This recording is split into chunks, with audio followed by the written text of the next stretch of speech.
Una de las preguntas más comunes que me hacen a partir de que publiqué mi libro es si aplica para cualquier país o te sirve a ti que vives en Argentina, en Perú, en Venezuela, en Colombia, en España, que son los países más comunes de donde me escriben. Es más, déjame aquí abajo en los comentarios desde qué país me estás escribiendo.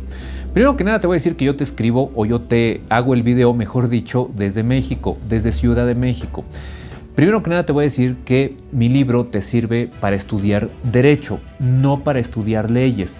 Si tú te das cuenta y ya lo adquiriste o por ejemplo lo has visto en mis plataformas, te quiero decir que se llama Introducción al Estudio del Derecho, no Introducción al Estudio de la Ley. Y no es una introducción al Código Civil, al Código Penal de México.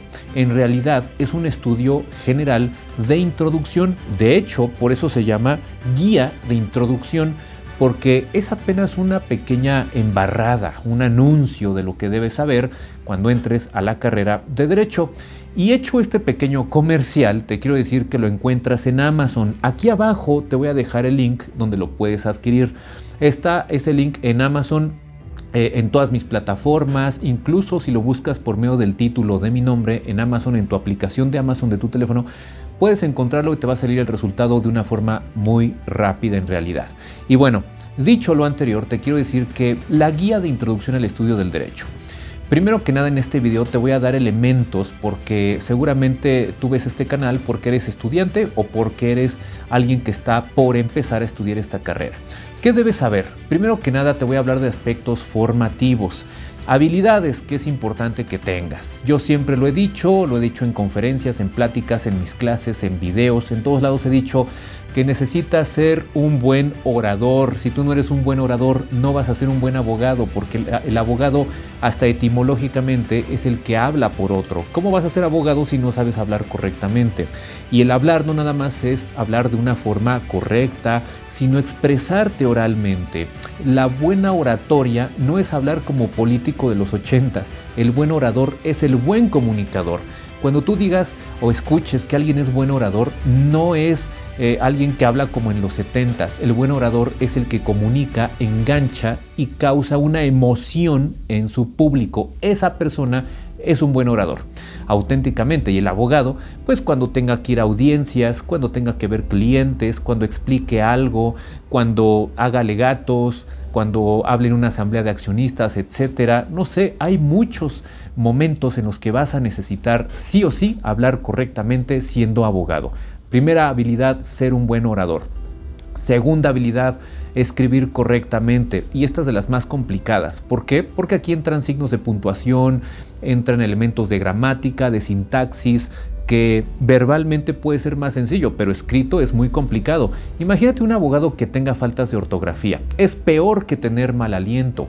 Dicen que es como tener mal aliento, pero escribir mal creo que es peor todavía, porque habla de prácticamente analfabetismo, que es la persona que no sabe lo más básico de escribir, leer, el abecedario, etcétera, reglas básicas. Si tú no eres un buen redactor, no vas a poder escribir demandas, contestaciones. Imagínate un amparo mal escrito.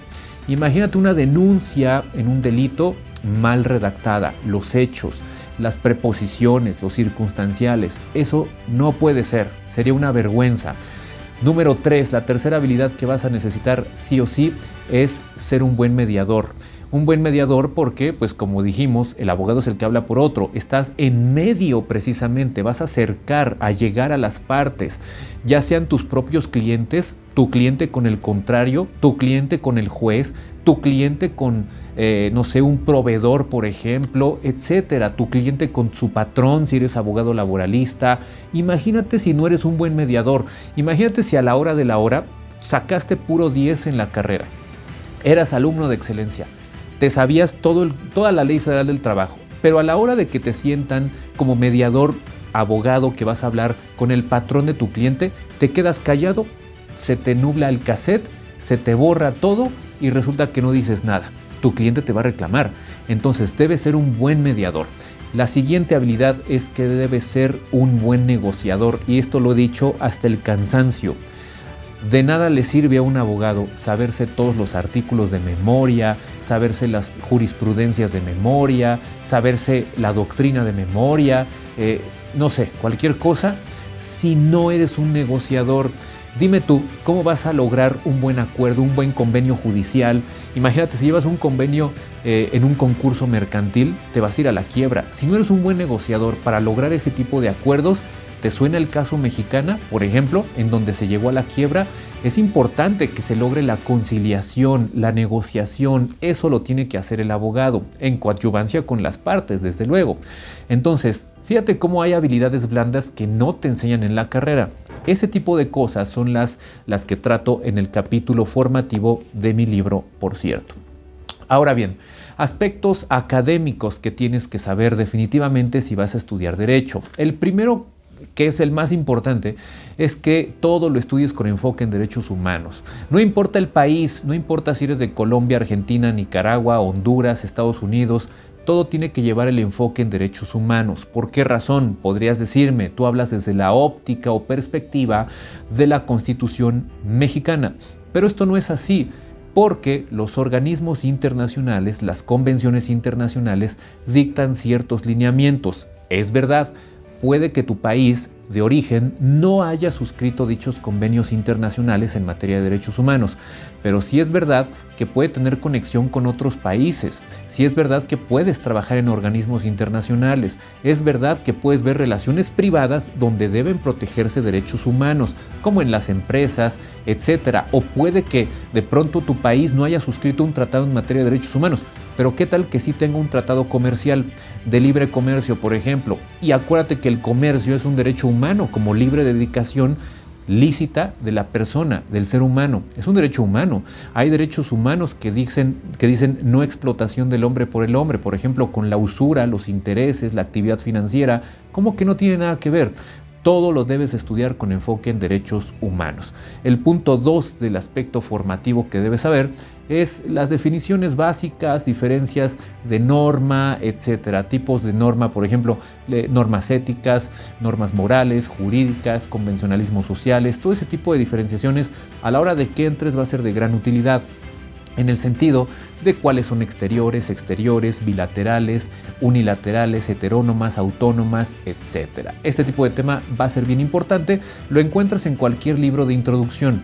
Lo encuentras, claro que en el mío, pero también lo encuentras en el García Maínez, lo encuentras en el Recasens Chess, lo encuentras en el Villoro Toranzo, etc. Y si eres de otro país, no importa, te metes a internet, ves cualquier librería y lo puedes pedir hasta la puerta de tu casa. Hoy en día es muy fácil comprar libros, la ciencia o localizarlos. La ciencia realmente radica en lo que he dicho en mis videos, buscar la edición, la editorial, el tiraje, todo ese tipo de detalles que no son materia de este video. Entonces, también es importante, otro tema formativo que debes saber definitivamente es el tema del Estado. Y esto aplica para cualquier parte del mundo occidental, que es donde tú y yo vivimos. Por ejemplo, que sepas los elementos del Estado, qué persigue el Estado, qué es el Estado de Derecho, qué es el Estado constitucional inclusive. Ya no me quedaría nada más hablando de Estado de Derecho, me quedaría yo hablando del Estado constitucional y del Estado constitucional del derecho. ¿Por qué? De derecho, perdón. Porque en mi libro hago la diferencia. No es lo mismo Estado de Derecho que Estado constitucional de derecho que Estado de Derecho constitucional. Son cosas diferentes. Aquí lo abordo con una relativa claridad en la medida de lo posible. Este tema del Estado tiene que ver con la soberanía, por ejemplo. Todos los estados que son independientes se dice que son soberanos. Lo he tratado en otro video, pero eso es uno de los temas introductorios académicos que también debes saber para poder entrar a la carrera de Derecho. El siguiente tema son elementos básicos del derecho civil, no del Código Civil, del derecho civil. Todo lo que tiene que ver con atributos de la persona, por ejemplo, lo que tiene que ver dentro de ese tema, nacionalidad, patrimonio, estado civil, etcétera. Conceptos bien básicos. También tiene que ver con lo que es el acto jurídico, y aquí por favor evita teorías de Bonecassi, hecho jurídico lato sensu, hecho jurídico stricto sensu. Olvídate de eso, vete a lo práctico. Por eso yo en mi libro soy lo más práctico posible. Esas teorías tienen 200 años, 150 años, y lo cierto es que en la práctica no te van a servir para nada. En este libro yo te lo digo de forma clara, concisa y al grano. Otro tema muy importante que debes saber definitivamente es lo relativo al ámbito de aplicación de la norma. Por ejemplo, ámbito espacial de validez, material de validez, temporal de validez. Hay muchas formas para que tú puedas entender la norma, cómo se va aplicando y cómo se clasifica en razón de tiempo, de persona, de lugar, por ejemplo. Eso es importantísimo y no se te vaya a escapar nunca, porque ahí puedes cometer errores, por ejemplo, procesales. Otro tema bien importante es el tema de la jurisprudencia, que también abordo en mi libro. Por cierto, la jurisprudencia, ¿quién la puede emitir? ¿Para qué sirve? ¿Qué es? La jurisprudencia tiene que ver, por ejemplo, con criterios que los tribunales deben seguir de manera forzosa, cómo se integra, qué tipos de jurisprudencia hay y hasta cómo buscarla. Es muy importante que, además de que sepas lo que es, sepas cómo buscar, cómo localizar jurisprudencia, tanto nacional como internacional. Eso, entre muchos otros temas, te van a dar una guía de introducción al estudio del derecho. No eches en saco roto consultar varias bibliografías, varios libros. No te ciñas a uno nada más. No te voy a decir que mi libro lo tiene todo.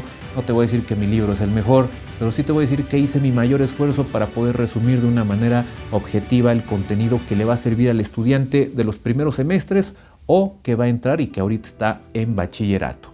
Hice mi mejor esfuerzo para que sea una herramienta para ti precisamente. Así es que bueno, sin nada más que agregar, espero que sea de utilidad este video, que sea una guía para ti y nos vemos en una nueva transmisión.